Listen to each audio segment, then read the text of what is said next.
আসসালামু আলাইকুম প্রিয় এইচএসসি 2026 সালের পরীক্ষার্থীরা, কয়েকদিন পর টেস্ট পরীক্ষা। এই টেস্ট পরীক্ষায় বাংলাদেশের যেই কয় লক্ষ শিক্ষার্থী অংশগ্রহণ করবে, এর ভিতর প্রত্যেকটা শিক্ষার্থীকে এ প্লাস পাওয়ার মতো, প্রত্যেকটা শিক্ষার্থী ভালো রেজাল্ট করবে? হিউজ পরিমাণ শিক্ষার্থী তাদের পাস নিয়ে টেনশনে আছে, আমি পরীক্ষায় পাস করতে পারবো কিনা। অনেক শিক্ষার্থী কমেন্ট করছে, ভাইয়া আপনি তো টেস্টের কথা বলছেন, আমাদের প্রি টেস্টেই তো এই নিয়ম চালু করেছে, যারা ফেল করেছে তাদেরকে ফাইনালে অংশগ্রহণ করতে দিবে না, অ্যাটলিস্ট টেস্ট পরীক্ষাতেও তাদেরকে অংশগ্রহণ করতে দিচ্ছে না, অনেক ঝামেলা হচ্ছে। তো যেখানে প্রি টেস্ট নিয়েই কলেজগুলো এত সিরিয়াস, সেখানে টেস্ট পরীক্ষা নিয়ে কতটা সিরিয়াস হবে একটু কল্পনা করে দেখো। অর্থাৎ টেস্ট পরীক্ষাকে আমাদেরকে এমনভাবে গুরুত্ব দিতে হবে, একটা শিক্ষার্থীও যেন এই টেস্ট পরীক্ষাতে ফেল না করে। মাত্র 310 টাকায় যারা এখনো আমাদের এইচএসসি 26 টার্গেট প্লাস কোর্সে যুক্ত হয় নাই, খুবই দ্রুত করো, কারণ কি একটা মাত্র কোর্সে তুমি সকল সাবজেক্টের একদম শর্টকাট সাজেশন পাবে পিডিএফ আকারে। সেই সাথে বিগত বছরগুলোর বোর্ডের এমসিকিউ পাবে উত্তর সহ পিডিএফ আকারে। প্রত্যেকটা চ্যাপ্টার অ্যানালাইসিস করা, সকল সাবজেক্ট সকল গ্রুপের জ্ঞানমূলক এবং অনুধাবনমূলক প্রশ্নোত্তর পাবে পিডিএফ আকারে। এছাড়া লিখিত অংশে শর্টকাট টেকনিক, গ্রামার অংশে শর্টকাট টেকনিক, পড়াশোনার রুটিন, এ প্লাস গাইডলাইন, এভরিথিং থাকবে এই একটা মাত্র কোর্সে। এই টোটাল বিষয়গুলো আমরা একটা প্যাকেজ আকারে তোমাদেরকে রেডি করে দিচ্ছি, যেই প্যাকেজের মূল্য মাত্র 310 টাকা। যারা এখনো কোর্সে যুক্ত হন, স্ক্রিনে যে নাম্বারটা দেখতে পাচ্ছ এই নাম্বারে 310 টাকা কোর্স ফি পাঠিয়ে এই নাম্বারে হোয়াটসঅ্যাপে আমাকে জানাবে ব্যাক কোর্স ফি পাঠিয়েছি, সাথে সাথে তোমাকে গ্রুপে যুক্ত করে নিব, তখন থেকে তোমার এই প্লাস প্রস্তুতি শুরু হয়ে যাবে। যদিও আমরা আমাদের প্রত্যেকটা ভিডিওতে বলি যে তুমি যদি পাস করার প্রিপারেশন নিয়ে পরীক্ষার হলে যাও, সেক্ষেত্রে তুমি নির্ঘাত ফেল করবে। প্রিপারেশন থাকবে এ প্লাস প্রিপারেশন, পরীক্ষার জন্য আমি এ প্লাস পাই, তবে মিনিমাম 5টা কনফার্ম যাতে করতে পারি সেতটুকু তো নিশ্চয়তা নিয়ে পরীক্ষার হলে যেতে হবে, কারণ কি আমি ফাইনাল পরীক্ষায় অংশগ্রহণ করতে যাই।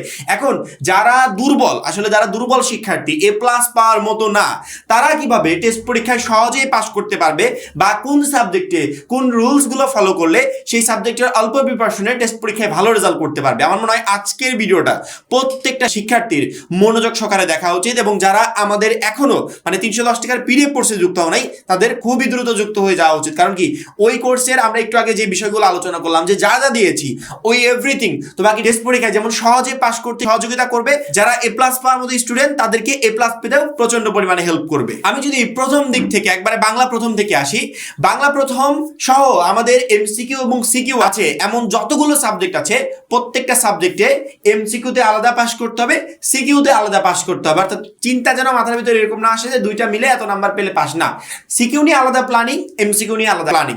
এখন সিকিউ সৃজনশীলের কথায় আসি। সৃজনশীলের জন্য আমরা তো শুধুমাত্র একটা দুইটা চ্যাপ্টার না, আমরা আমাদের সাজেশনে কি করেছি, শর্ট করে করে অনেকগুলো চ্যাপ্টার দিয়েছি, যেগুলো ইম্পর্টেন্ট না সেগুলো বাদ দিয়েছি, যেগুলো কম ইম্পর্টেন্ট সেগুলো স্কিপ করেছি, যেগুলো ভেরি ভেরি ইম্পর্টেন্ট প্রশ্ন আসবে সেগুলোকে আমরা আলাদা করেছি। আমরা আমাদের পিডিএফ কোর্সে কি করেছি, প্রত্যেকটা সাবজেক্টের চ্যাপ্টার ওয়াইজ জ্ঞানমূলক এবং অনুধাবনমূলক প্রশ্ন দিয়েছি। তাতে কি হয়েছে, একটা শিক্ষার্থী যেই চ্যাপ্টারটা পড়বে আমাদের পিডিএফ কোর্সে সেই চ্যাপ্টারেরই জ্ঞানমূলক অনুধাবনমূলক প্রশ্ন পাবে।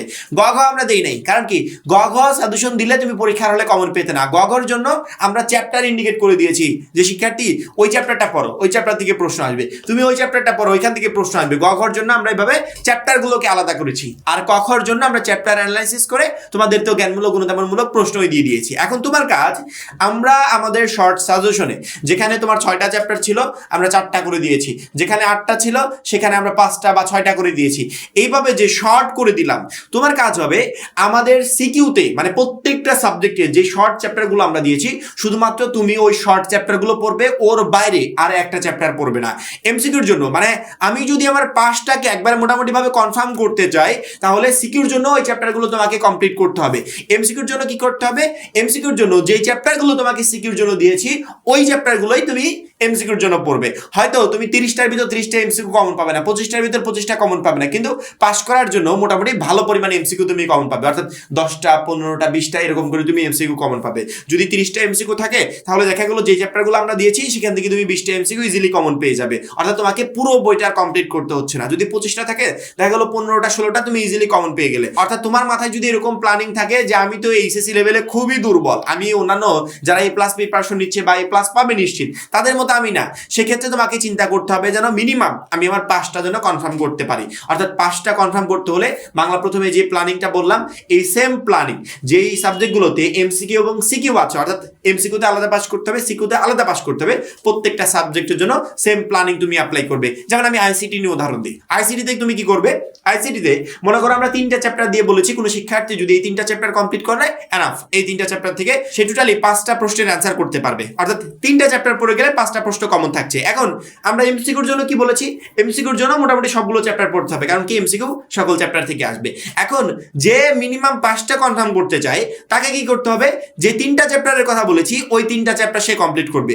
পাশাপাশি এমসিকিউর জন্য টোটাল বইটা না পড়ে ওই যে সিকিউর জন্য 3টা চ্যাপ্টার দিয়েছি এমসিকিউর জন্য ওই সেম 3টা চ্যাপ্টার সে কমপ্লিট করবে, অথবা সে যে কোনো 3টা চ্যাপ্টার কমপ্লিট করতে পারে। 3টা চ্যাপ্টার কমপ্লিট করলে হবে কি, তার 25টার ভিতর 25টা এমসিকিউ কমন থাকবে না, কিন্তু সে মিনিমাম 15 থেকে 20টা এমসিকিউ ইজিলি পরীক্ষার হলে কমন পেয়ে যাবে। অর্থাৎ সামনের এই অল্প সময় হয়তো আমরা যারা দুর্বল তারা A+ প্রিপারেশন নিতে পারবো না, তবে পরীক্ষায় যাতে 5টা কনফার্ম করতে পারি এতটুকু নিশ্চয়তা নিয়ে পরীক্ষার হলে আমরা যেতেই পারি।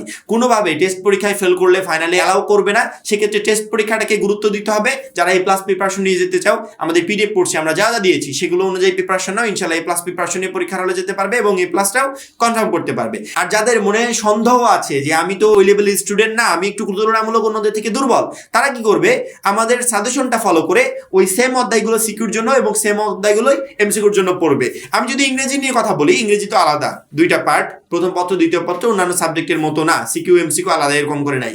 ইংরেজি প্রথম পত্রে তোমার রিডিং পার্ট আছে এবং রাইটিং পার্ট আছে।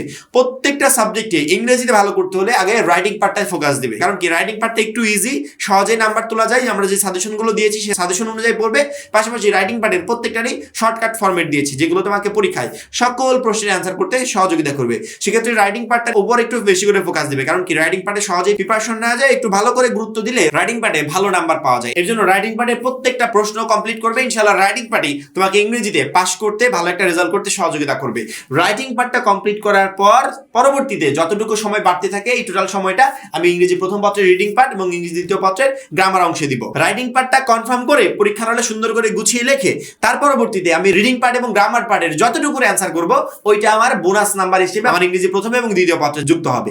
এই প্ল্যানিং শুধুমাত্র যারা দুর্বল স্টুডেন্ট তাদের জন্য, যারা মনের ভিতরে সন্দেহ রাখছো এখনো যে আমি পাস করতে পারবো কিনা, তারা এই প্রসেসটা অবলম্বন করলে তুমি ইংরেজিতে ভালো একটা রেজাল্ট করতে পারবে। সেম ভাবে অন্যান্য সকল সাবজেক্টের ক্ষেত্রে আমরা যে শর্ট করে অধ্যায়গুলো দিয়েছি ওই অধ্যায়গুলো তুমি সিকিউর জন্য পড়বে, আবার ওই সেম অধ্যায়গুলো তুমি এমসিকিউর জন্য পড়বে। তাতে কি হবে, তুমি 100% প্রশ্ন কমন পাবে না, কিন্তু পাস যে করতে পারবে এইটা টোটালি কনফার্ম। তারপরেও আমি ভিডিওটা শেষ করার আগ মুহূর্তে বলছি, আমরা যেন কেউ পাস করার প্রিপারেশন নিয়ে পরীক্ষার হলে না যাই। অবশ্যই প্রত্যেকটা শিক্ষার্থী A+ প্রিপারেশন নিয়ে যাব এবং ভালো একটা পরীক্ষা দিয়ে তবে বাসায় ফিরবো। এবং এই ভালো পরীক্ষা দিতে A+ কনফার্ম করতে আমাদের 310 টাকার কোর্সটা তোমাকে প্রচন্ড পরিমাণে হেল্প করবে। আশা করি প্রত্যেকটা শিক্ষার্থী বুঝতে পেরেছো। সবাই ভালো থাকবে, সুস্থ থাকবে। আল্লাহ হাফেজ।